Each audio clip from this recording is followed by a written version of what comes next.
राम तिवारी की बात आपने कही, सीकर में ही एक प्रकार से वो आगे बढ़े राजनीति में, सीकर की राजनीति से उनके साथ का कोई संस्मरण, कोई घटना आपको याद है जब वो किस टाइप की आप टाइप का जैसा है, भी कुछ आपको लगे कि दर्शकों तक ये जानकारी जानी चाहिए कि जो घनश्याम तिवारी आज राज्यसभा में सांसद हैं, बीजेपी की सरकार में कई बार मंत्री रह गए, इतने बड़े नेता, राजस्थान तो के प्रमुख नेताओं में उनके स्वभाव के बारे में, हाँ, स्वभाव के बारे में समाज में भी आपने खूब देखा होगा जी कि वो कितनी जल्दी परिवर्तन ले लेते हैं जहाँ उनको लाभ दिखे।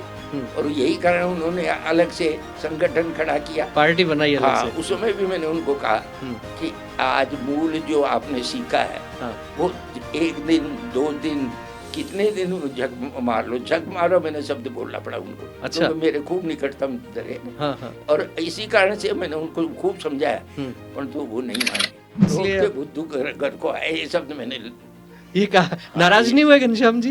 घनश्याम जी नाराज तो किस टाइप के होते हैं वो सब दुनिया जानती है।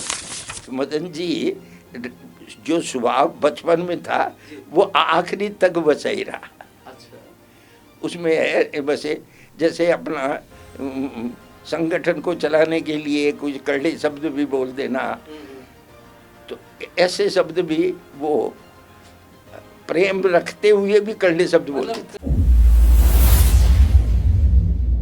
राह कठिन है, पथ दुर्गम है, गीत निराशा के मत गाना, बढ़ते जाना बढ़ते जाना। इसी तरह बढ़ते बढ़ते राष्ट्रीय स्वयंसेवक संघ के अनेक कार्यकर्ता, जिन्होंने अपने खून पसीने से इस संगठन को सींचा है, जिनके परिश्रम के बलबूते संघ शताब्दी वर्ष मनाने की तैयारी में है, ऐसे अनेक महानुभाव जिनके साथ हम इस सीरीज के तहत चर्चा भी कर चुके हैं, 100 बरस संघ के 100 कहानियां संघर्षों की, हमारी इस खास श्रृंखला में आज हमारे स्टूडियो में पधारे हैं श्रीमान महावीर जी उपाध्याय। महावीर जी, आपका बहुत बहुत स्वागत है।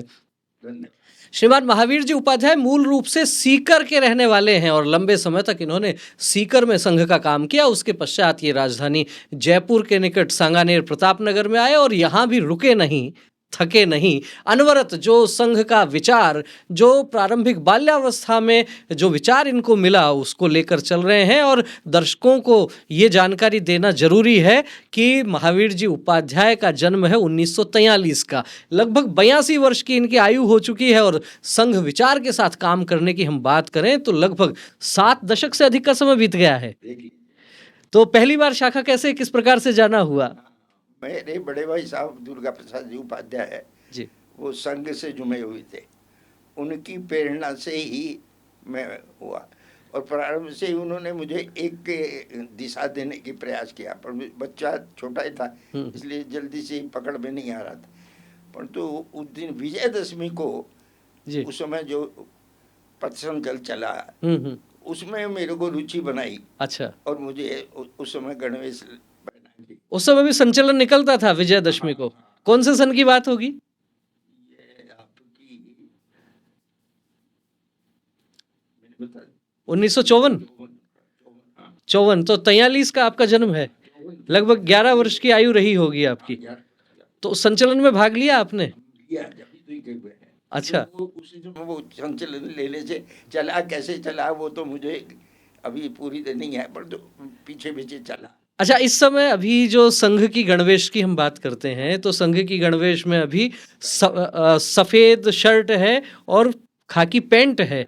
लंबे समय तक खाकी नेकर रही, लेकिन चूंकि आपने तो 1954 में जो है वो संचलन में भाग लिया था, उस समय भी संघ की गणवेश में जो नेकर अभी कुछ समय पहले तक देख रहे थे वही था या कुछ और परिवर्तन भी था?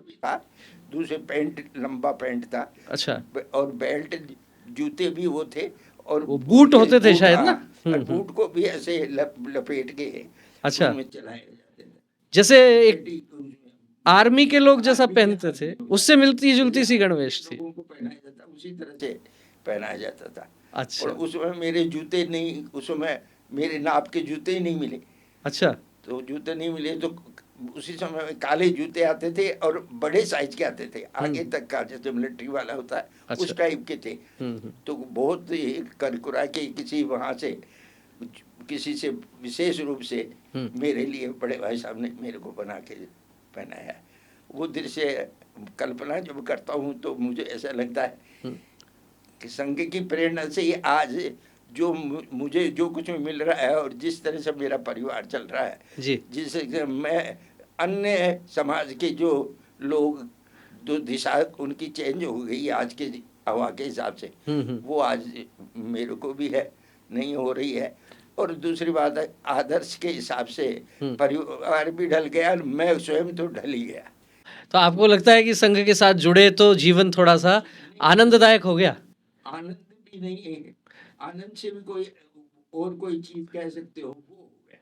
अच्छा, तो 1954 में जैसे विजयादशमी के दिन पहली बार आपका संघ के कार्यक्रम में जाना हुआ, उसके बाद शाखा में जाते थे, तो शाखा में जिस तरीके से खेल वगैरह होते हैं, प्रचारक उस समय आते रहते होंगे, कौन प्रचारक कुछ आते थे बचपन में, या फिर आप जब युवावस्था में आ गए, कॉलेज में जब आप पढ़ने लग गए, उस समय संघ में आप एकदम शंकर जी जो अग्रवाल जी है, हाँ, जो अभी गौ सेवा में हैं, अभी राजस्थान के क्षेत्र प्रचारक रहे। क्षेत्रीय प्रचारक रहे, वो मेरे कॉलेज में भी साथ थे। अच्छा, आई भाषण मदन जी सैनी। कहाँ कॉलेज में, कहाँ सीकर पढ़ते थे? कल्याण कॉलेज। कल्याण कॉलेज। अच्छा, तो वो भी मेरे साथ ही थे। तो मेरा साथ भी संघ के हिसाब से ही चलता रहा। अच्छा, इसलिए मुझे कोई भी बात भी करता था तो वो भी महावीर के सागे संघ जुड़ा हुआ। महावीर जी संघ वाले? अच्छा, उपाध्याय के नाम से कम जानते थे, संघ वालों के नाम से मुझे ज्यादा लोग, बच्चे भी और मेरे साथी, वो भी साखाड़ो ऐसे ऐसे जानते थे। अच्छा, कॉलेज में जब आप पढ़ते थे तो उस समय तो विद्यार्थी परिषद का भी गठन हो गया होगा? गठन सीकर में काम था क्या कुछ उस समय विद्यार्थी परिषद का? ज्यादा नहीं था। अच्छा, अच्छा, मदन जी सैनी की आपने बात कही, राज्यसभा के सांसद रहे मदन जी सैनी, राजस्थान में बीजेपी के प्रदेश अध्यक्ष भी रहे आप। हाँ, तो मदन जी फिर राजनीति में कैसे आगे बढ़ गए? मजदूर संघ में थे? संघ में गए थे। अच्छा, मजदूर संघ में संघ की योजना से गए थे। अच्छा, और संघ की योजना से काफी समय बीता गया, तो चेंज जब हुए तब उन्होंने राजनीति के संघ की योजना से अच्छा, तो मदन जी जब मजदूर संघ में गए, फिर राजनीति में आ गए, उस समय भी आपका मिलना जुलना रहा होगा, स्नेह प्रेम वैसा ही था या कुछ नेताओं में जैसे परिवर्तन आ जाता है, कुछ बदल गए? मदन जी की यही एक खासियत देखी मैंने। क्या? कि मदन जी जो स्वभाव बचपन में था वो आखिरी तक वैसा ही रहा। अच्छा, उसमें है बसे, जैसे अपना संगठन को चलाने के लिए कुछ कड़े शब्द भी बोल देना, तो ऐसे शब्द भी वो प्रेम रखते हुए भी कड़े शब्द, मतलब कठोर बात भी कहने से चूकते नहीं थे। अच्छा, सीकर में कब तक रहना हुआ आपका, फिर जयपुर कब आए आप? जयपुर में तो अभी आया हूँ, 98 में आए हैं, 27 वर्ष हो गए करीब, आपको लगता है अभी आए हैं? खैर, तो सीकर में जब आपने काम किया, आपने शिक्षण भी हुआ होगा संघ में, वर्ग? अच्छा,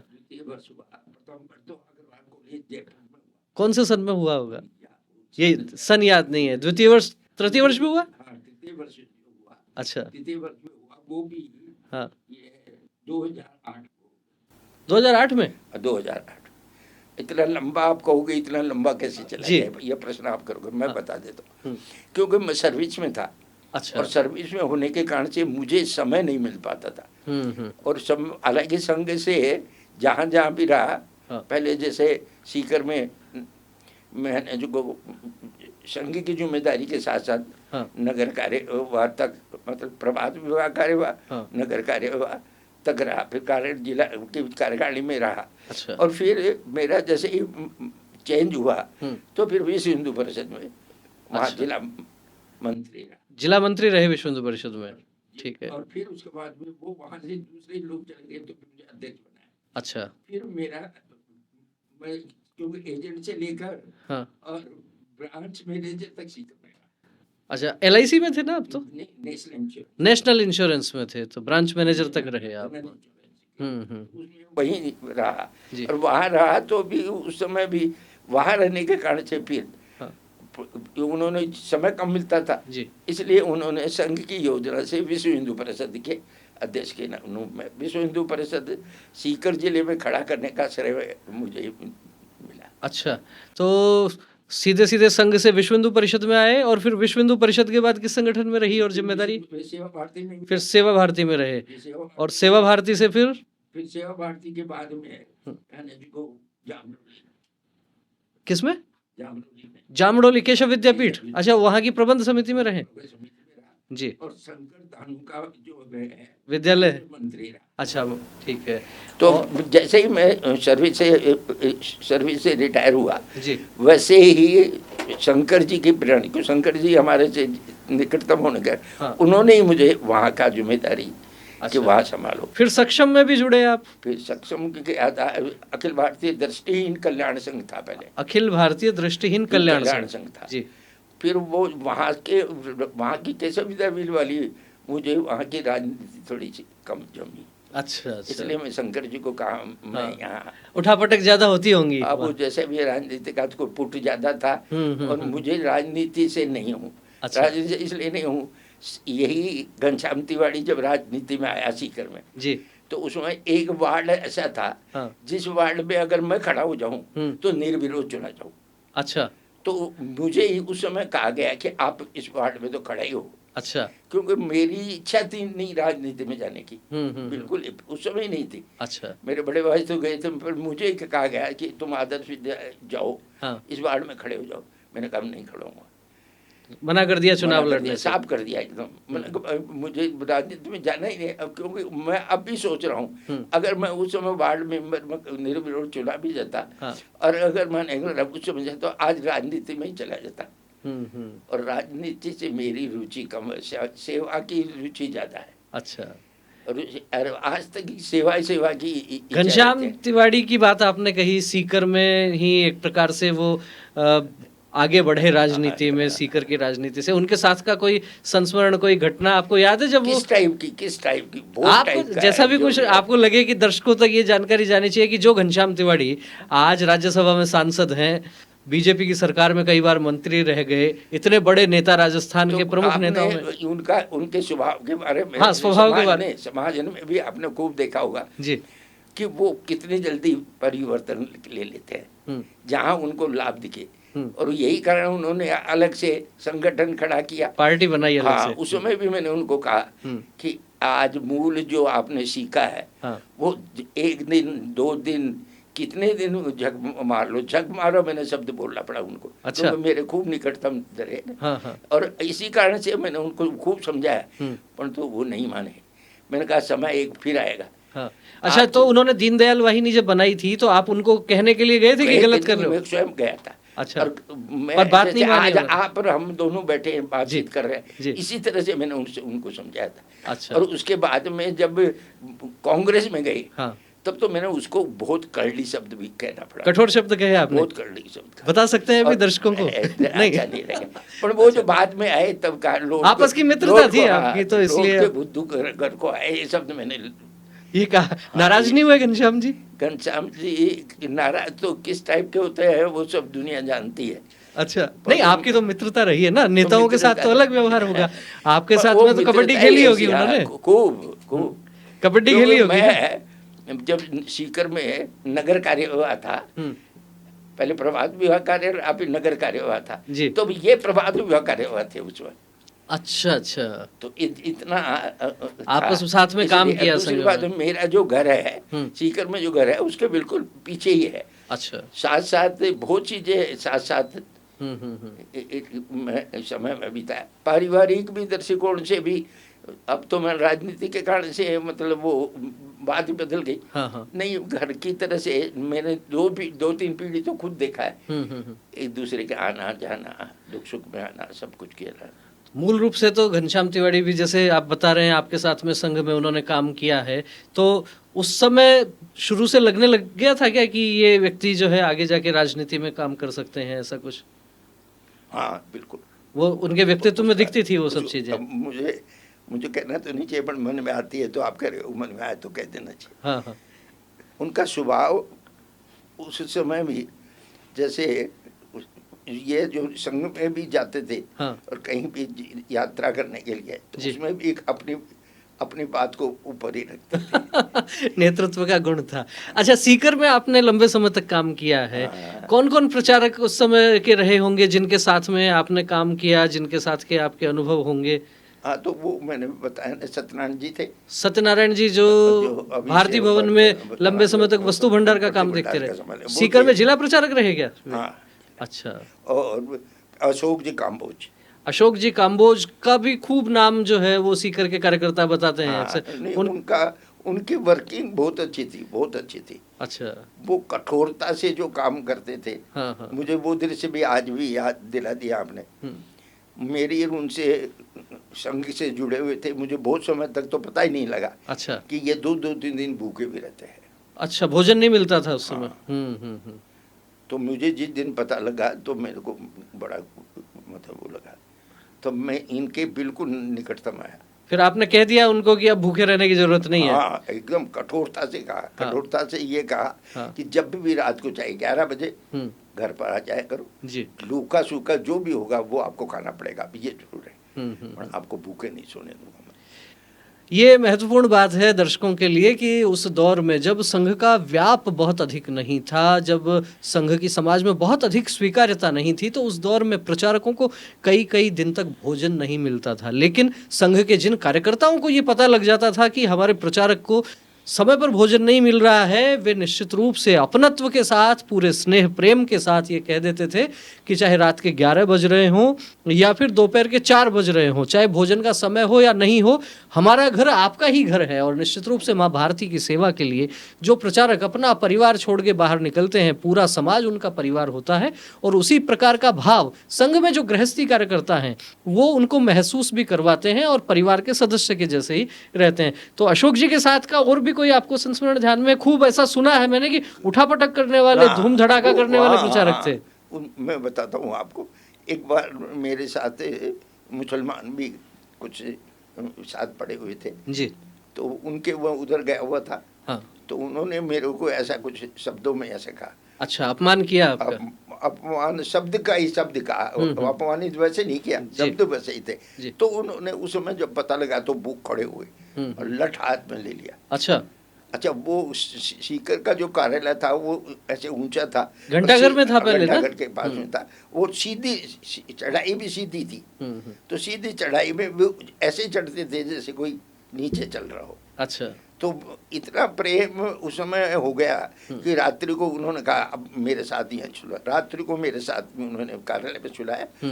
और रात्रि को उनकी आदत कुछ चाय पीने की थी। अच्छा। तो रात्रि को वो नीचे से पेड़े मैं ला कर दे दिया। हाँ। तो पेड़े की चाय बना के वो हम दोनों। अच्छा।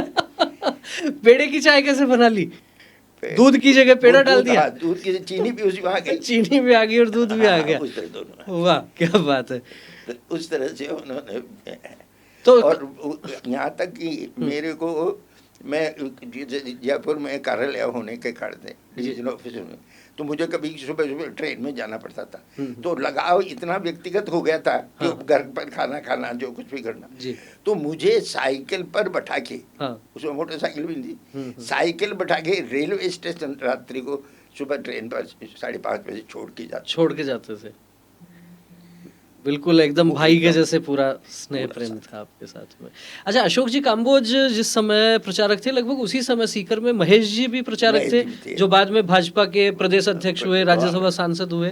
कितने उनके साथ भी काम करने का आपको अनुभव रहा होगा? कैसा व्यक्तित्व था महेश जी का? अभी तो बहुत धीर गंभीर ऐसे। वो पहले भी थे। अच्छा, युवावस्था में भी वैसे ही थे? वो चंचलता चपलता वैसे नहीं थी? चंचलता ज्यादा नहीं थे, पर भावुकता में काम करने का जो विवेकानंद की तरह से कार्य करने का जो श्रेय था वो पहले से ही। अच्छा, उनके साथ की भी कोई घटना, कोई आपको संस्मरण कुछ याद आता है? कोई नोकझोंक हुई हो कभी उनके साथ, या कोई किसी कार्यक्रम को लेके कोई ऐसी घटना बन गई हो जो? हाँ, एक बात याद आ गई। उन्होंने वहाँ घंटाघर के पास में ही एक विवेकानंद पुस्तकालय खोला था।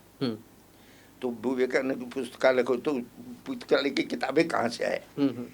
तो उन्होंने मेरे को पूछा, आप बताओ, आपने सलाह दो। हाँ। तो मैंने तो उनको सलाह दी थी कि अपने घर में जिन जिन पुरुष स्वयंसेवकों के घर में बहुत सारी किताबें ऐसे ही है जो यूज नहीं आती है या पुरानी पड़ी है, जी। वो एक बार ला कर यहाँ रखो। अच्छा। आई बस। तो उन्होंने उस समय कोई शब्द ऐसा बोला, हाँ। तो फिर मेरे को भी वैसा ही बोलना पड़ा। अच्छा। तो वो बोले, तो उन्होंने कहा कल्टा लगा क्या? तो मैंने कहा कल्टा नहीं, मीठा भी लगा। मीठा भी लगा। ये वास्तव में खूबसूरती है देखिए ग्रामीण क्षेत्रों की, कि आपस में जिस तरीके से स्नेह प्रेम से बात होती है और उसमें यदि कोई कठोर शब्द का उपयोग हो जाता है तो पूछ भी लेते हैं, और टोन भी वही रहती है कि खासतौर पर शेखावाटी में तो बोलते हैं कल्डो लाग्यो के, तो हाँ लाग्यो, मीठो भी लाग्यो है। चलिए, और कोई घटना सीकर में काम करते हुए कोई आपको आपातकाल के समय? आपातकाल की आपने बता दी। महेश जी को तो गिरफ्तार कर लिया गया था उस समय। अशोक जी ने ही आपातकाल का सारा संगठन चलाया, क्योंकि ये संघ की योजना से भी ये था कि आपको अंडरग्राउंड रह के और फिर काम करना है। तो अंडरग्राउंड के लिए उस समय जो पंपलेट तैयार होते थे जी, क्योंकि मैं उस समय वो था, तो मेरी बाहर की खिड़की में थे। हाँ। तो मेरे को खिड़की से ही वो कागज दे देते थे। अच्छा। कि ये कागज तैयार करना, तो फिर टाइप करा के, और फिर साइक्लो स्टाइल भी आजकल की जो उस तरह से नहीं थी, वो छपाई लगा के घुमाने वाला चक्कर था। तो वो कहीं से टाइप करवा के, और एक हमारे पड़ोस में ही थे, उनसे वहाँ जाके टाइप करवा के, और उनसे ही वो साइक्लो स्टाइल निकाल के फिर वो वहीं से फिर ले जाते थे। तो वितरण वो अपने हिसाब से करते थे काम। मुझे तो यही था। और एक जिम्मेदारी वहाँ पर एक मंदिर था। अच्छा। वहाँ पर शाखा लगाने की जिम्मेदारी, कि ध्वज तो लगता नहीं, ध्वज नहीं लगता था, प्रतिबंध लग गया था संघ पे। तो प्रतिबंध लगने के कारण से ध्वज तो लगता नहीं, बिना ध्वज के शाखा लगाते थे, बिना संघ के स्वयं में लगता था। और एक कारण मैं गिरफ्तार नहीं होने का एक कारण और भी रहा। वहाँ उस समय जो अपने जो इसका पुलिस के जो अधिकारी थे, हाँ, एसपी जो थे, वो पारी के थे। अच्छा। उन्होंने भी मेरी मदद करी। अच्छा, जो एसपी थे वो उन्होंने मदद की आपकी? हाँ, मदद भी इतनी मदद करी, वो दृश्य मुझे आज भी, आपने चर्चा करी तब याद आ गया। मैं 50 वर्ष पहले की बात है। तो उस समय जब सीआईडी डिपार्टमेंट मुझे बहुत बार पकड़ने की कोशिश कर रही थी, तो एक दिन मैं उनके घर पर ही बैठा था। अच्छा। और घर पर जो संयोग से उनकी मीटिंग थी, तो वो सीआईडी डिपार्टमेंट के सब लोग वहाँ आ गए और मैं भी वहीं बैठा। अच्छा। तो एसपी ने सोचा कि आज तो काम गड़बड़ हो गया, तो वो उनको सबको बैठा के कहा, उनको डांटा, तुमको एक आदमी का जिम्मेदारी दी, उस आदमी को भी तुम अभी तक महावीर उपाध्याय को भी नहीं पकड़ सके, वो नहीं कर सके, मेरे को उसकी सूचना भी नहीं दी। हाँ। और फिर उन्होंने मेरी तरफ इशारा करके कहा, हाँ, तुमको शक्ल नहीं है आदत, तो इसकी शक्ल देख लो। अच्छा। हाँ, इसकी देख लो, इसी शक्ल का वो व्यक्ति है। अच्छा। अब उनकी हिम्मत नहीं हुई उसके बाद में कि भाई ये तो मतलब इनका एसपी का ये आदमी है, इसलिए उन्होंने फिर, इसलिए आप बच गए गिरफ्तारी से। और भूमिगत रहकर काम किया, लेकिन जो उस समय पंपलेट वगैरह पढ़ते थे उनका, कभी कभी तो 15-15 किलोमीटर जैसे खंडेला से कांवट तक पैदल जाना पड़ा। खंडेला से कांवट तक पैदल गए पंपलेट बांटने के लिए? पंपलेट नहीं, वहाँ के कोई किसी कार्यकर्ता सूचना देनी होगी, सूचना देनी हुई कि आपको ये काम करना है, उसके लिए पैदल। निश्चित रूप से समझा जा सकता है 50 वर्ष पहले जो आपातकाल का समय था, किस तरीके से संघ के कार्यकर्ताओं ने एक एक गांव से दूसरे गांव तक सूचना देने के लिए गए। बहुत से कार्यकर्ता जेल में भी गए, वहाँ की यातनाएं सही, और बहुत से कार्यकर्ताओं ने भूमिगत रहते हुए भी उस समय आपातकाल का विरोध किया। उन्हीं में से एक हमारे साथ आज स्टूडियो में चर्चा कर रहे हैं श्रीमान महावीर जी उपाध्याय। आपने जैसे बताया, अभी चर्चा हुई, उसमें आपने संघ में काम किया, फिर विश्व हिंदू परिषद में गए, फिर उसके बाद में आप सेवा भारती में रहे, फिर आप जामडोली जो केशव विद्यापीठ है वहाँ भी आपका काम रहा, सेवा भारती, फिर विकलांगों का संगठन, फिर दृष्टिहीन कल्याण संघ और सक्षम, फिर उसके बाद में सक्षम आया। इतने सारे संगठनों में आपने काम किया। इनमें सबसे अधिक आनंद कौन से संगठन में काम करते हुए? आनंद है सब में, एक क्योंकि मुझे आज लगता है, मुझे आज लग रहा है, अगर मैं संघ का स्वयंसेवक नहीं होता, हाँ, और इस सब कार्य से अगर मैं नहीं गुजरता, हाँ, तो आज मेरी इस उम्र में भी मैं आज की तारीख में संघ के कारण से स्वस्थ हूँ। संघ के कारण स्वस्थ हैं। हाँ। दिनचर्या वहाँ की जो दिनचर्या रहती है आज उसके भी मैं कारण। 4 बजे पूर्व उठता हूँ अच्छा और 1,500 लोगों को पंचांग और सुविचार भेजता हूँ अच्छा। आज भी। तो अभी भी सामाजिक रूप से सक्रिय हाँ, बने हुए और हैं। उनके कारण से ही आज सामने ही, घर के सामने ही, क्योंकि मेरे कुलदेव अगर सालासर बालाजी है, उन्होंने मुझे मंदिर बना दे दिया, उसका सारी व्यवस्था, समाज से जुड़े रहने की व्यवस्था, और आज भी वैसे ही। और विकलांगों का संगठन जो मेरे को जिम्मेदारी, अखिल भारतीय जिम्मेदारी भी दी, नगर में भी पहले प्रांत का जिम्मेदारी, फिर क्षेत्र की जिम्मेदारी लेके मंत्री और अध्यक्ष दोनों रूप से, इसलिए पूरे राजस्थान में संगठन को खड़ा, इस सक्षम को खड़ा करने का श्रेय मुझे संघ ने दिया। उसको बड़ी प्रकार से मैंने विभाग तक सबको खड़ा कर दिया था तब तक। उस समय जब आप सक्षम में जुड़े, उस समय तो लगभग शुरुआत ही हुई होगी शुरू किसी सेवा भारती सक्षम की। सक्षम तो अलग से संगठन हो गया ना। दृष्टिहीन कल्याण संघ था पहले। दृष्टिहीन कल्याण संघ था।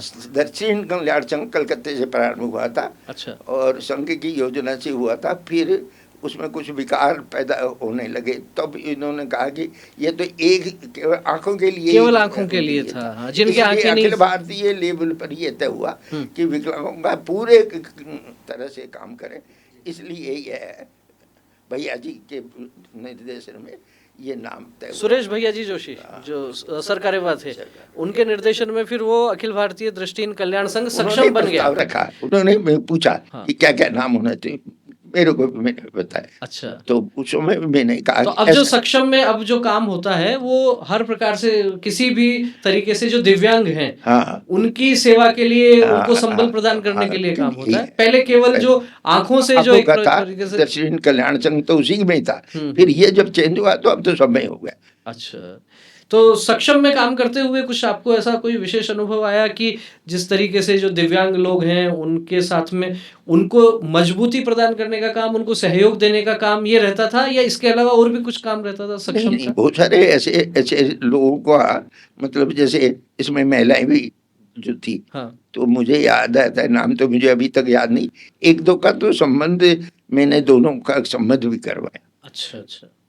जीवन कुल मिला के उनका सुगम कैसे बन सकता है, इसके लिए सक्षम काम करते थे। और एक अनुभव ये भी आया कि हम मानते ही हैं, मैंने लोगों को उस समय कहा भी था, लोगों को समझाया भी, कभी कभी अपन भी चाहिए कि जैसे बने कि कोई दृष्टिवादी है तो एक बार आधे घंटे के लिए 1 घंटे के आंख बंद करके काम करके तो देखो।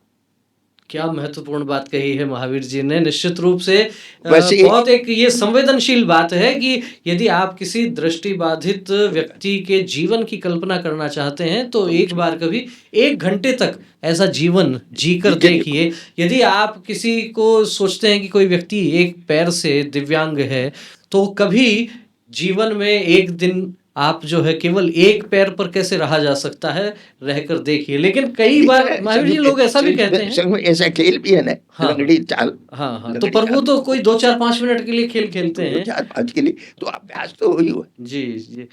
कई बार लेकिन लोग ऐसा भी कहते हैं कि जो ईश्वर यदि शारीरिक रूप से कोई कहीं कुछ किसी व्यक्ति में कमी छोड़ देता है तो कुछ विशेषता भी अतिरिक्त उनमें होती है। आपने महसूस किया है सब? नहीं, ये बहुत किया है, थोड़ा ही नहीं, बहुत किया है मैंने। ये जो दृष्टिवादी व्यक्ति है उनकी सोच आज भी, कभी भी किसी दृष्टिवादी से आप कभी बात करके देखो, उनकी दृष्टि न होने पर भी उनको इतना ज्यादा अनुभव हो जाता है एक बार, क्योंकि ये जो संगठन कभी अखिल भारतीय भी रहा, उसमें भी जब बैठके रही तो दृष्टिवादी को एक बार कहाँ लेटरिन बाथरूम है एक बार लेकर उनको दिखा दिया तो फिर दोबारा बताने की जरूरत नहीं पड़ती। वो कदम से कैसे क्या करते हैं उनको अपने आप ही वो, मुझे तो कभी कभी तो आश्चर्य होता था कि दिखने वाले व्यक्ति भी उकचुक हो जाते हैं, पर वो उनका कदम या सोच है। ऐसे बहुत सारे ऐसे लोग हैं जो सक्षम में अभी भी है जो अच्छी कविता करते हैं। अच्छा, निश्चित रूप से समझा जा सकता है कि कुछ न कुछ यदि कमी रह गई है तो उसकी पूर्ति भी ईश्वर करता है और कुछ विशेष गुण भी उन लोगों को देता है। अच्छा, फिर से दोबारा एक बार उसी चर्चा पर आएंगे कि आपके साथ में क्योंकि इतना लंबा समय हो गया, 7 दशक हो गए लगभग आपको संघ विचार परिवार के साथ जुड़े हुए। सीकर में काम करते हुए मदन जी सैनी राजनीति में चले गए, सीकर में काम करते हुए घनश्याम तिवाड़ी राजनीति में चले गए, हाँ। सीकर में काम करते हुए महेश जी शर्मा राजनीति में चले गए। 3 बड़े नाम तो हमारे सामने हैं, और भी बहुत और सारे वो- लोग आपने देखे हाँ, होंगे। वो देखे। इतने सब लोगों को देखते हुए कभी मन में ये विचार नहीं आया कि जब ये लोग वहां काम कर सकते हैं तो हम क्यों नहीं कर सकते? नहीं, इच्छा नहीं है अच्छा। राजनीति में जाने की। मैंने आपको अभी थोड़ी देर पहले बताया कि जब वार्ड मेंबर में निर्विरोध में खड़ा होके जा सकता था, अभी भी इच्छा नहीं है, राजनीति की इच्छा नहीं है। अब तो खैर वैसे आयु भी इतनी हो गई है तो नहीं है, फिर भी मतलब मैं अभी भी बहुत सारे काम जो मुझे राजनीति से कराने होना चाहिए, हाँ, पर मैं ज्यादा रुचि नहीं रखता। नेताओं के पास ज्यादा जाते आते नहीं है। मैं नहीं, घनश्याम जी के पास भी बहुत है। महेश जी के साथ में तो मिलना जुलना होता है उनके। महेश जी के साथ तो खूब ही, महेश जी अभी भी तो वही चुगलबाजी होती है क्या जो पहले उस समय? समय नहीं मिलता उनको। अभी वो उनका जो कार्यक्रम होता है जयपुर में बिरला ऑडिटोरियम में, हाँ, वो तब कार्यक्रम जाता हूँ, करवाते हैं, जाता हूँ। उनमें जाते आते हैं, मिलते हैं। आपने भी देखा होगा, आपके पिताजी के साथ मिले थे। वही स्नेह प्रेम बना हुआ है। अच्छा, वो आपके कुछ पिताजी- घटनाएं ऐसी याद है क्या कि वो अब जब आपने याद ही दिला दिया हाँ। कि अशोक जी काम्बोज के साथ में अलग अलग घरों में जाते थे तो लड्डू निकाल के खा लेते थे? वो मेरे को याद आई। अशोक जी का, वो काम्बोज जी का कोई से कहीं से नहीं, शंकर जी का, शंकर जी का मूल पिताजी वगैरह कलकत्ते रहते थे। अच्छा। तो ये कलकत्ते गए थे, वहां से लड्डू लाए थे, हम्म। और गोंद के लड्डू विशेष से। तो जी। गोंद के लड्डू, उनमें घी भी, उस समय का घी भी अच्छा था, हाँ, हाँ। तो वो डब्बे में रखा हुआ था। तो जब हमको पता लगा तो उन्होंने धीरे धीरे ऐसा, वो ताला भी ऐसा खोला, खोल भी लिया, बंद भी हो जाए। आपने कभी देखा होगा पुराने जमाने में ऐसे ताले जी, जी। तो उसमें से लड्डू निकालते थे, खा लिए। ऐसी घटना अजीतगढ़ की भी सुनी हुई है मैंने आपकी। याद है आपको? अच्छा, चलिए ठीक है। चर्चा तो बहुत हो सकती है, 70 वर्षों का इतना बड़ा अनुभव है। उस समय का जो संघ था और आज का जो संघ है, कुछ अंतर महसूस होता है? कैसा, क्या महसूस करते हैं?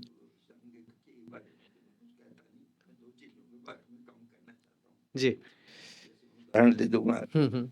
मैं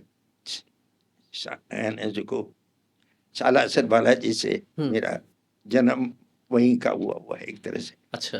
तो मैं संघ, उनका भी विचार है कि उनके वहां के पुजारियों का किसी तरह की गलत शब्द नहीं बोलना चाहिए। पुजारियों के लिए गलत शब्द नहीं बोलना चाहिए। अच्छा। ऐसे ही संघ के जितने भी और लोग हैं, क्योंकि अब संगठन का रूप विशाल हो गया, जो मेरी कल्पना से तो नहीं जाए कई गुना ज्यादा हो गया। पर वो कल्पना के जो ज्यादा तो हो गया, पर वो जो पहले की जो कठोरता थी, जिस तरह था, उस तरह का अब कम हुआ है। जैसे उदाहरण देता हूँ, मैं अगर माने बना, तो घटना एक बनने के लिए मुझे 1 साल लगा। तुरंत जिम्मेदारी नहीं मिली। 1 साल कंटिन्यू रहा जब मुझे घटना एक बना जी। फिर 1-2-3 साल के बाद में मुझे है ना जो जिम्मेदारी धीरे धीरे देते थे, ठोक बजा के पहले परख लेते थे कि ठीक है क्या। अब जल्दी जल्दी मिलने लग गई जिम्मेदारी। अच्छा। लेकिन ये देखकर प्रसन्नता तो होती होगी कि संघ का कितना विस्तार हो गया है। पहले केवल संघ था, आपने जब देखा उस समय 2-4 संगठन और बने होंगे, है ना, 1951-52 की बात करते हैं तो। लेकिन अब जो है वो आनुषंगिक संगठन, विविध कार्य जो है वो इतने बढ़ गए हैं, ये देख के मन को संतोष होता है। संतोष तो होता है, संगठन का जो चेंजिंग देख रहा हूँ उस पर पीड़ा भी होती है। पीड़ा होती है। वो पीड़ा, संघ का काम बहुत अच्छा बढ़ा। हाँ। और जिस गति से बढ़ा, शायद मेरी तो कल्पना भी नहीं थी। और आज प्रचारक भी खूब, पहले के मैंने खूब प्रचारक भी खूब निकल रहे हैं। प्रचारकों में, संगठन में जैसा चेंजेस आ रहा है, वैसे प्रचारकों में भी चेंजेस तो आ ही रहा है। संघ ही है। चलते चलते अब जो नए हमारे दर्शक हैं, नए जो कार्यकर्ता बन रहे हैं, नए नए युवक जो संघ की शाखा में आ रहे हैं, नए स्वयंसेवक हैं, उनके लिए क्या संदेश आप देना चाहेंगे? बात कहना चाहता हूँ जी। जिन्होंने पूर्व में संगठन को संभाला है, उनको भी उनको संभालना चाहिए। बस यही कहेंगे? दूसरी बात ये कहूंगा, जी। उन्होंने जो संगठन को तैयार किया है हम्म। और संघ की मूल जो चीज है जी। उसको पकड़ के रखना चाहिए, उसी पर आदर्श बन के कार्य करना। सूत्र वाक्य में महावीर जी ने एक संदेश भी दे दिया है कि जब विषम परिस्थितियों में जिन लोगों ने संघ में अपना समय दिया है, संघ के लिए काम किया है, और स्वयंसेवक तो वैसे एक प्रकार से हम कह सकते हैं कि निस्वार्थ भाव से काम करता है, लेकिन चूंकि संघ में काम करते हुए एक परिवार का भाव होता है, तो परिवार में यदि कोई बड़े बुजुर्ग हैं तो उनके पास बैठ के उनकी बातें सुननी ही चाहिए। निश्चित रूप से हम परिवारों में भी ये सब करते हैं कि दादाजी के पास जब तक पोता बैठता नहीं है और जब तक पोता उनके कहानी किस्से नहीं सुन लेता है, तब तक दादाजी को भी चैन नहीं होता है। कमोबेश यही स्थिति संघ के उन पुराने कार्यकर्ताओं के साथ भी महसूस की जा सकती है। तो नए दौर के नए दायित्ववान जिम्मेदार जो कार्यकर्ता हैं, वे यदि पुराने कार्यकर्ताओं के साथ भी बैठेंगे, निश्चित रूप से व्यस्तता तो है ही, लेकिन फिर भी स्नेह तो स्नेह है। इस प्रकार का भाव महावीर जी की इस बात से झलकता है। और मुझे ध्यान आता है संघ के वरिष्ठ प्रचारकों में से एक ने एक बार कहा कि संघ कुछ नहीं करेगा, स्वयंसेवक कुछ नहीं छोड़ेगा। मुझे लगता है कि जीवन के इस 8वें दशक में महावीर जी उपाध्याय उसी प्रकार का काम कर रहे हैं। संघ में अब चूंकि आयु के कारण सीधे प्रत्यक्ष जिम्मेदारी लेना और उसे निभाना कठिन हो सकता है, लेकिन फिर भी घर पर नहीं बैठे हैं। आज भी घर के निकट श्री राम धाम के नाम से एक मंदिर जो है, उसकी सेवा पूजा व्यवस्थाएं देखने में लगातार सतत रूप से सक्रिय रहते हैं। नियमित सैकड़ों लोगों को पंचांग और जो सनातन से संबंधित जो त्योहार हैं उनकी जानकारियां भेजते रहते हैं। सालासर बालाजी को इष्ट मानते हैं और उनकी कृपा से ही ये सब काम अभी भी सामाजिक रूप से किए जा रहे हैं। तो वास्तव में स्वयंसेवक तो ऐसा ही होता है जो घर पर नहीं बैठता, उसका उपयोग संगठन में हो, समाज में हो। और जो व्यक्ति निर्माण की बात होती है, वो संघ इसी प्रकार से व्यक्ति निर्माण करता है। 1951 में जो प्रारंभ हुई इनकी संघ की यात्रा आज भी थक रूप से चल रही है। आपका क्या कहना है इस वीडियो पर? आपका क्या कहना है इस श्रृंखला पर, 100 बरस संघ के 100 कहानियां संघर्षों की? कमेंट करके हमें अवश्य अवगत करवाएं। वीडियो अच्छा लगा हो तो इसे लाइक करें, अधिक से अधिक लोगों तक शेयर करें। फिर मिलेंगे एक और नई शख्सियत के साथ, एक और ऐसे नए व्यक्तित्व के साथ जिनके तब से आगे बढ़ा है संघ। तब तक आप बने रहिए हमारे साथ। बहुत बहुत धन्यवाद। नमस्कार।